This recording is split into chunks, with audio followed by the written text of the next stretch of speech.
Your daylilies have finished blooming and you've had these green balls pop up on some of your daylily scapes. These are daylily seed pods and we're going to talk about what they are, what to do with them in this video.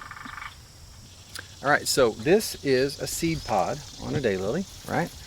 Kind of green, round, about the size of a little smaller than a golf ball, right? So this variety has several on it. These are some that have already dried up.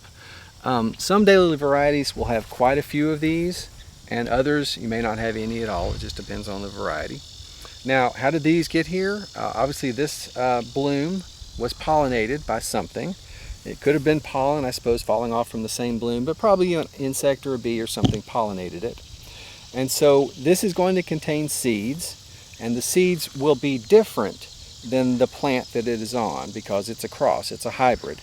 Now, it may look a lot like the parent plant, but it's not going to be identical. It will be, a child of this and something else, or maybe it in itself. But it's going to be a different plant. All right, so what do you do with them? Well, you don't have to do anything. You can just leave it alone, and it will eventually dry up like these are and disappear. Now, we get the question sometimes, if it dries up like this one has, and you can see the little black seed in there. Okay, well, it may have had more than this that fell onto the ground. And so the question we get is, are they going to fall on the ground and come up with new daylilies next to my, current daylilies? We haven't really found that to happen. I'm not saying that it doesn't happen, but it's not very common. We never take care of these, and we, as far as I know, never really have daylilies coming up next to our others just from seeds. So that's not really something that we think you really need to worry about. The other thing you could do with your seed pods is you could harvest the seeds and plant them, and you would get some new daylilies from them. Now, you're going to want to wait until they get mature, which is typically somewhere in between this one. This is still a little too green to harvest, and this is too far gone. So when it gets a little bit drier than this, you want to catch it before it breaks open. I'll go ahead and harvest this one anyway and show you what's inside of it. Okay, so see down in there, those seeds? You're not too far off on this one from being ready. And you can kind of tell these seeds are, they've got some substance to them. You can kind of look at this one and tell that feels like a viable seed. If it were empty or really soft or just doesn't look very good, you might not want to waste your time planting it. But again, you're just planting a seed, so it's not that much trouble. Give it a try. If it doesn't come up, what's the worst? So that's what you would do if you want to harvest it. Wait a little bit longer than this. This is still a little too green. But when it turns a little bit more brown, you're going to open it up, take the seeds out. All right. So if you did harvest your seeds, there are some differences in thought whether you need to put these in the freezer for a couple weeks or not. I think most folks have decided you don't necessarily need to. You can go ahead and plant them if you want to.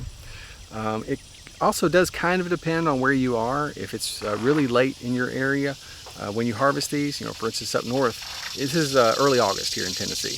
So I probably would have time to plant these now, and they would get big enough to last over the winter. But if you're not harvesting these for another month or so, you may want to wait, put them in the freezer until next spring to plant.